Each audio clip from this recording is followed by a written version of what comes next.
Vamos dar continuidade ao nosso curso e agora trataremos da proteção jurídica nacional dos direitos quilombolas.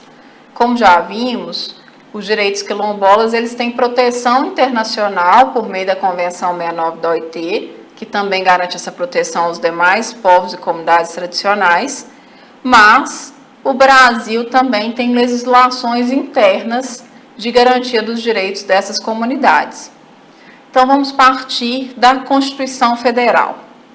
A Constituição Federal, no artigo 68 do seu ato de disposições constitucionais transitórias, o ADCT, trata o seguinte: aos remanescentes das comunidades de quilombo é reconhecida a propriedade definitiva, devendo o Estado emitir-lhes os respectivos títulos. O que significa, gente?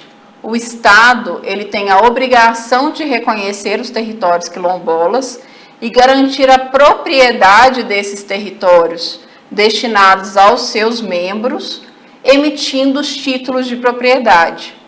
Sobre o processo de reconhecimento do território, que a gente chama de titulação do território, a gente vai trabalhar num outro momento, né? A gente vai explicar passo a passo desse processo. Então, eu peço para vocês aguardarem para a gente trabalhar isso posteriormente.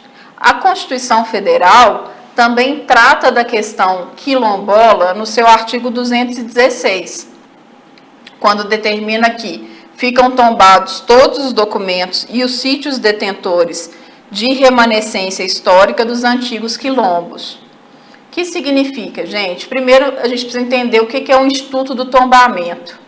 O tombamento é um ato administrativo que declara o bem como um bem de importância cultural, de importância histórica, como um patrimônio histórico-cultural que deve ser preservado pela sua importância. Só que esse processo de tombamento não é algo automático. Então, quando a Constituição traz ficam tombados, não existiu uma mágica jurídica que tombou todos os bens, né, todos os sítios quilombolas, todos os territórios, todos os espaços que são de importância cultural e de importância histórica. Esse processo ele deve se dar por meio ou de uma solicitação da comunidade quilombola ou de uma iniciativa do poder público, desde que cumpra a Convenção 69 da OIT. Para o processo de tombamento é muito importante o cumprimento da Convenção 69 da OIT. Nós temos também o Estatuto da Igualdade Racial, que é uma lei muito importante de garantia do direito dos povos e comunidades tradicionais e também de combate ao racismo e à discriminação racial. O Estatuto ele vem trazer alguns direitos para as comunidades tradicionais, né? Especialmente para as comunidades quilombolas ou outras comunidades que também, comunidades negras tradicionais. A saúde em sua atenção integral, então a saúde ela tem que ser vista em todos os seus aspectos, respeitando a tradicionalidade, nós falamos disso em outra aula, mas vamos reforçar. É necessário que a política de saúde ela contemple também a medicina tradicional daquela comunidade. E também o direito ao saneamento básico. Sobre o saneamento básico, gente, tem uma questão muito interessante que está na Convenção 69 da OIT, que fala que nos projetos de saneamento básico é importante o envolvimento da própria comunidade, na elaboração e no desenvolvimento desses projetos.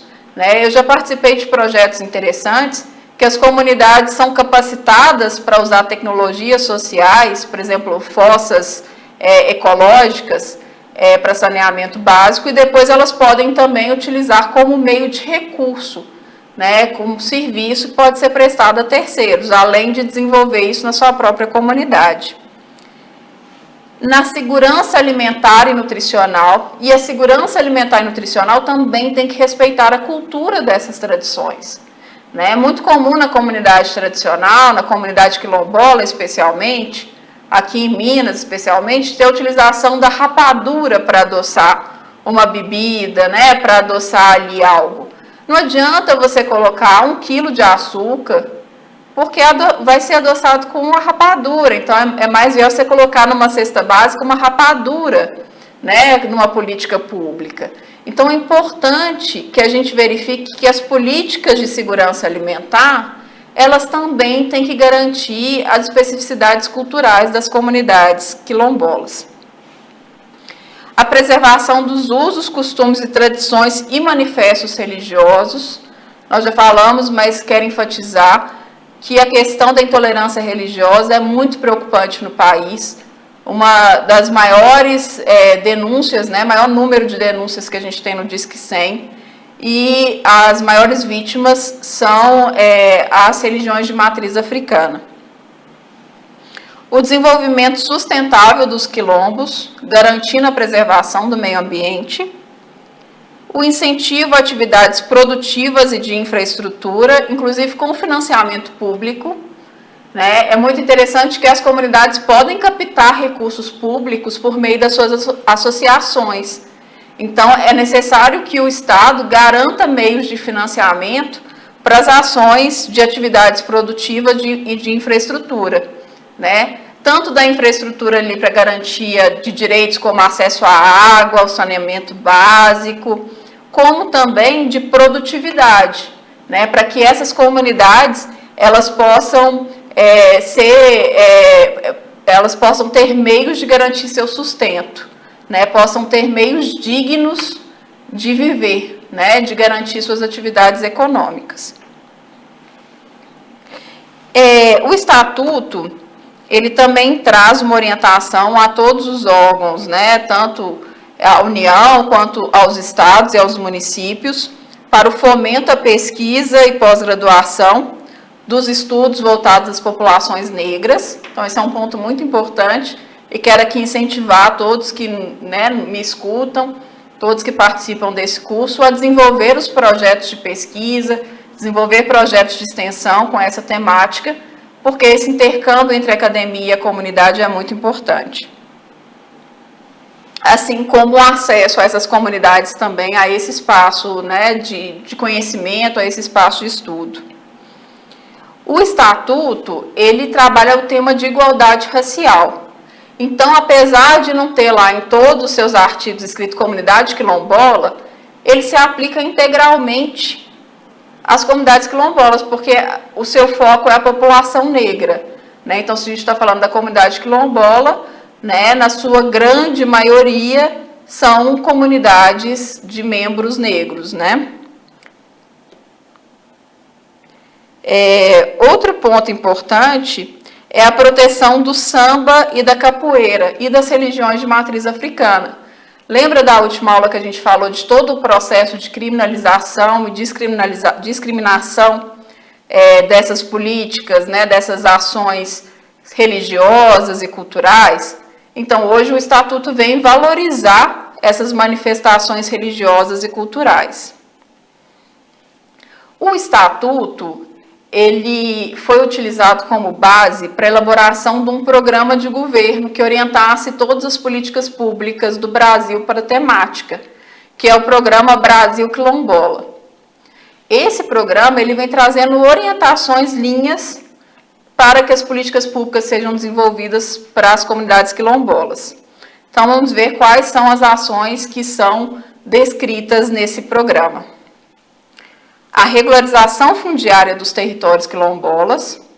Esse, gente, é o maior debate da temática, né? É a maior demanda das comunidades e também é a principal fonte de conflitos, né, que essas comunidades estão envolvidas, porque em razão da luta pelo reconhecimento do território, vários outros interesses econômicos, interesses até governamentais, a gente vai trabalhar isso aqui em outras aulas, fazem com que ocorra conflito nesses espaços. e infelizmente avançamos muito pouco sobre a regularização fundiária. Abastecimento de água potável e esgoto sanitário. Quando a gente pega os dados do CAD Único, o CAD Único é o Cadastro Único da Assistência Social, a gente vê que a grande maioria das comunidades quilombolas não tem acesso ao saneamento básico e muitas não têm acesso à água potável, principalmente aquelas que se encontram em locais de seca, né, que não tem rios, não tem meios hídricos próximos. Então, uma demanda muito grande, né, das comunidades é, por exemplo, a construção de poços, né, para coleta de água ou de projetos de irrigação. Essa é uma situação muito crítica das comunidades. A inclusão em programas habitacionais, né, as comunidades vivem em moradias geralmente muito precárias, né, então é necessário investir em programas habitacionais, mas esses programas têm que respeitar a cultura quilombola e têm que cumprir a Convenção 69 da OIT. Porque não adianta você fazer uma construção que não converse, que não dialogue com a cultura. Então, por exemplo, uma casa quilombola, geralmente a gente entra pela cozinha, né, que é muito comum também no interior, né, nas roças, a gente entra pela cozinha e isso tem um significado, né, que aquele espaço ali é o espaço de união, né, o alimento que é cedido naquele espaço. Então, a gente tem que considerar todas essas informações na elaboração da política habitacional. O acesso à energia elétrica, esse tema é muito importante. A maioria das comunidades rurais não tem acesso à energia elétrica. Isso é muito grave, né? Então, a gente tem aí pessoas que não conseguem ter eletrodomésticos, nem mesmo para guardar remédios, né? Muito comum ter pessoas, por exemplo, que utilizam insulina. Essas pessoas não conseguem ter acesso a meios de informação, né? Porque é impossível você ter uma internet, você ter telefone, ter essas informações sem energia elétrica.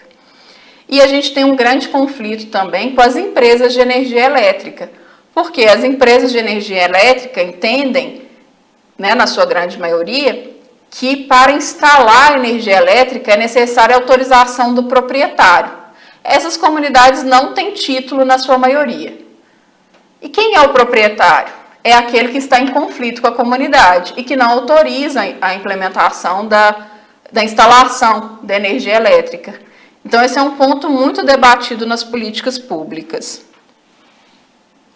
O financiamento também da produção agrícola, né, justamente para incentivar também que aquela comunidade tenha meios de subsistência, que não precise ir para a cidade procurar meios de sobreviver, de trabalhar, porque também a falta de oportunidade de produção, de trabalho dentro das comunidades quilombolas faz com que, especialmente os jovens, saiam para as cidades e vão ali, de alguma forma, perdendo as relações culturais, as relações sociais, e esse quilombo vai se desfazendo.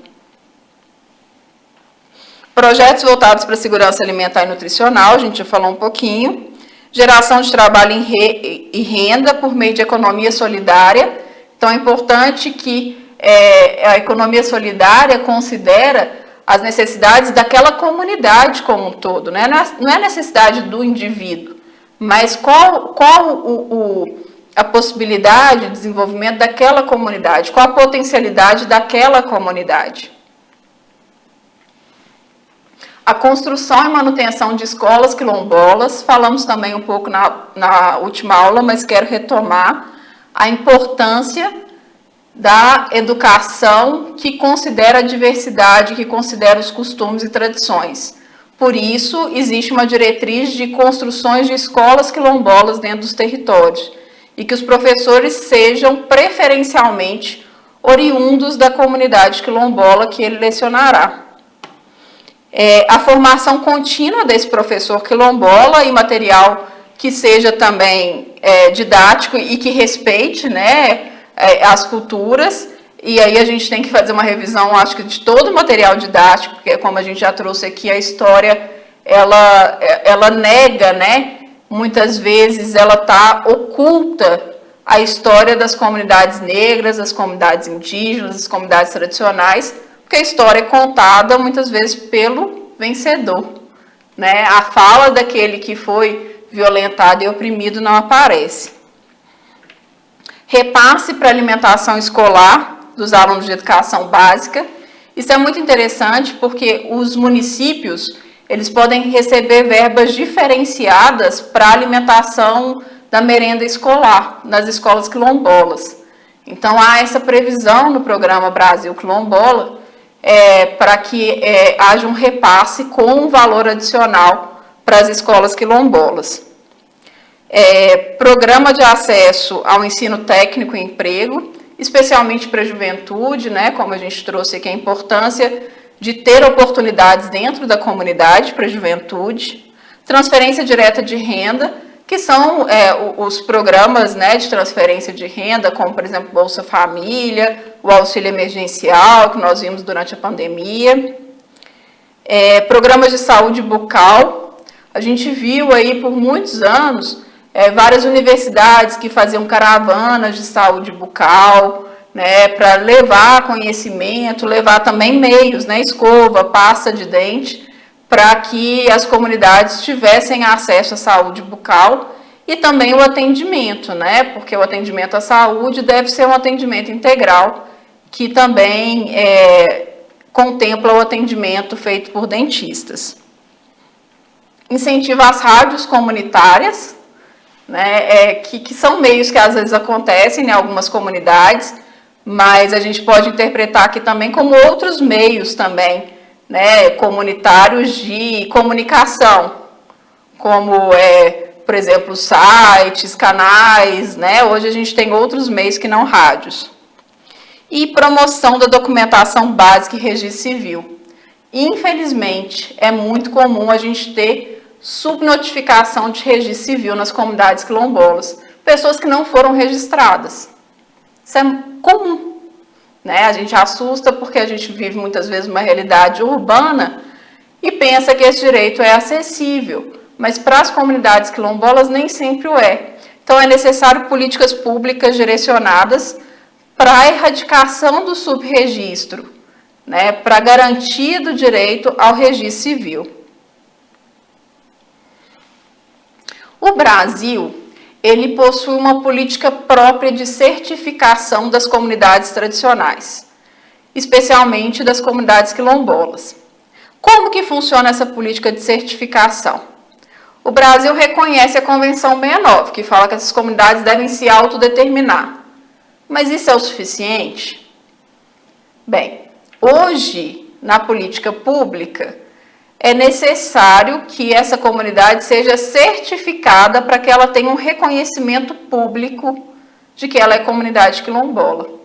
Então, o direito brasileiro, ele trata uma necessidade de o Estado emitir uma certificação própria para essa comunidade que se autodeclarou enquanto comunidade quilombola.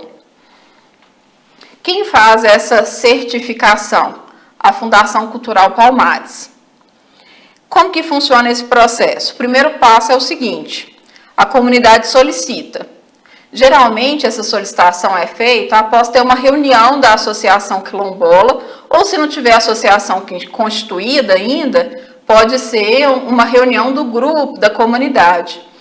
E nessa reunião, as pessoas se autodeclaram quilombolas e também contam da sua trajetória histórica, contam da sua história, né, nesse processo.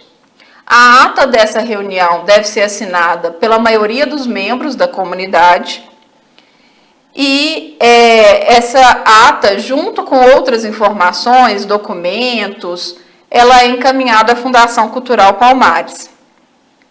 Para essa solicitação, além dessa ata, é importante ter um relato sintético sobre a trajetória histórica da comunidade, com dados, documentos e informações. Se a Fundação Cultural Palmares achar importante, né, se verificar que não tem ali todas as informações, todos os dados, a Fundação Palmares pode fazer uma visita técnica à comunidade para coletar mais informações, documentos, solucionar dúvidas, para depois emitir o título. Nós temos aqui um mapa, eu produzi esse mapa com dados até julho de 2020, das comunidades que foram certificadas pela Fundação Cultural Palmares. Então, vocês podem ver que no Acre e em Roraima não tem comunidade certificada. Já nos outros estados brasileiros, todos têm comunidades quilombolas certificadas. Por que não tem no Acre e no Roraima? Porque lá são estados novos, né? São estados que não conviveram com esse histórico da escravidão, que foram recentemente incorporados ao território brasileiro. Os outros estados, a gente vê que o que está em verde escuro, né, que é o Pará, aqui a gente pode ver, é o Pará, Maranhão, Bahia, Minas Gerais, Pernambuco e Rio Grande do Sul, são os estados que têm maior concentração de comunidades quilombolas certificadas. Quem tem mais comunidade certificada no Brasil inteiro é o Maranhão, com 816, a Bahia, logo em seguinte, 811, o Pará, 361, junto com Minas Gerais, em 388, Pernambuco, 195 e Rio Grande do Sul, 137. Os outros estados, que está em verde claro, esses estados, eles têm comunidades certificadas, mas tem menos de 100 comunidades quilombolas certificadas. Então, aqui a gente tem um mapa da quantidade de comunidades que são certificadas no Brasil.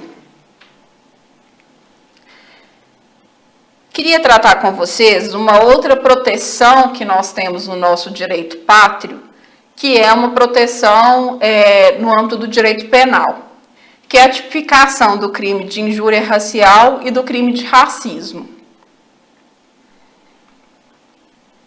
O crime de injúria racial, também muitas vezes chamado pela doutrina de injúria qualificada pela discriminação, está previsto no artigo 140 do Código Penal, no seu parágrafo 3º, que fala, né, injuriar, o que é o crime de injúria? É ofender a honra subjetiva de alguém, é ofender a sua imagem, né, ofender uma pessoa com xingamentos, com ofensas.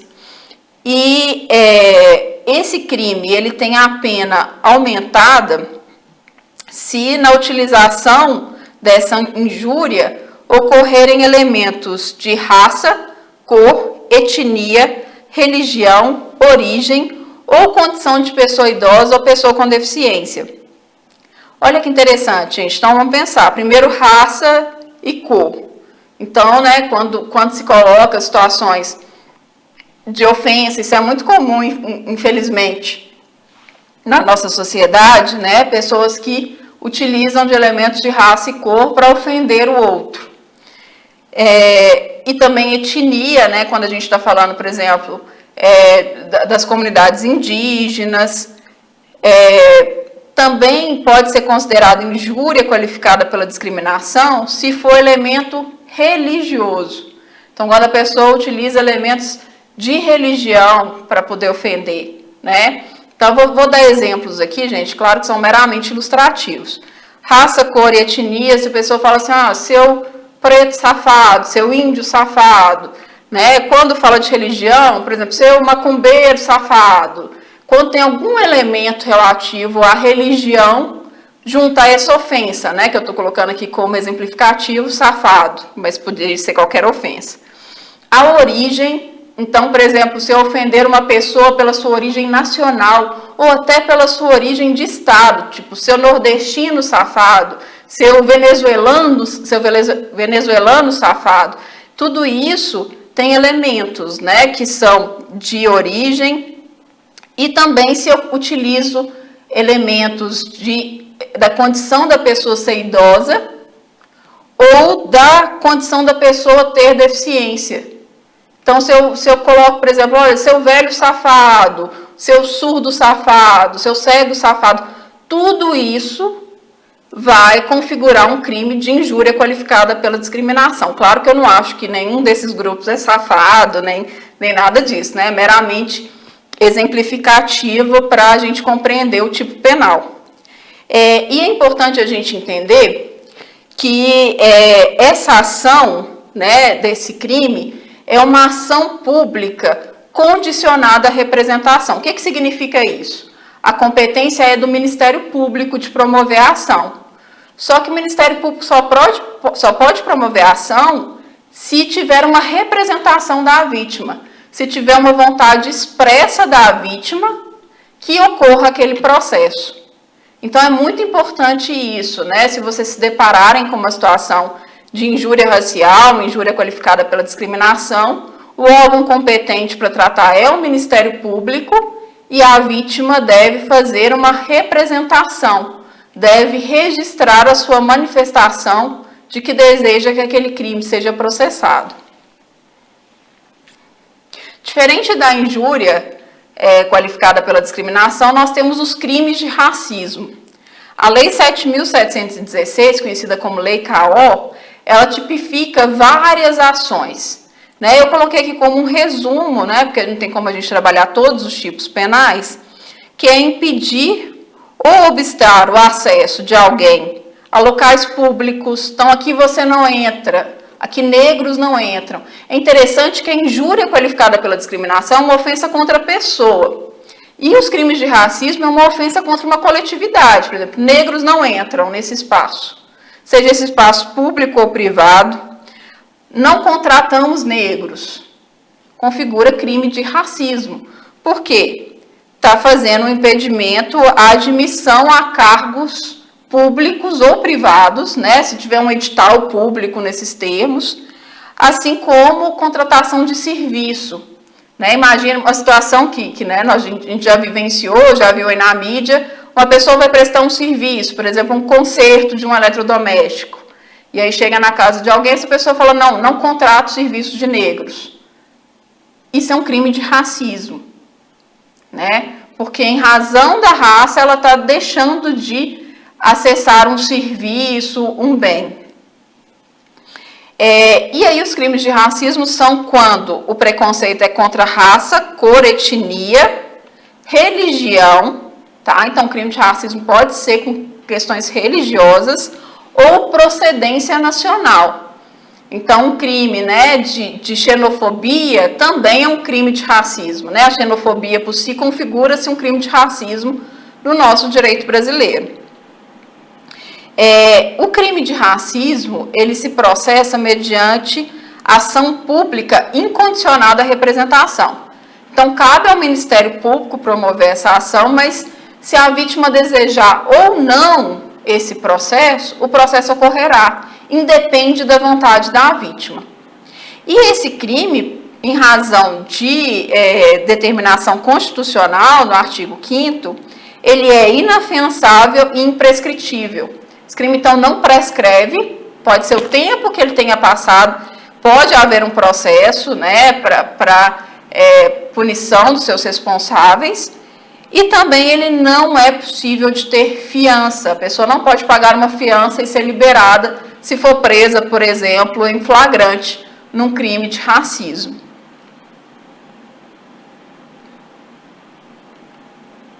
Então, agradeço a presença de todos nessa aula e nos encontramos na próxima aula. Um grande abraço a todos.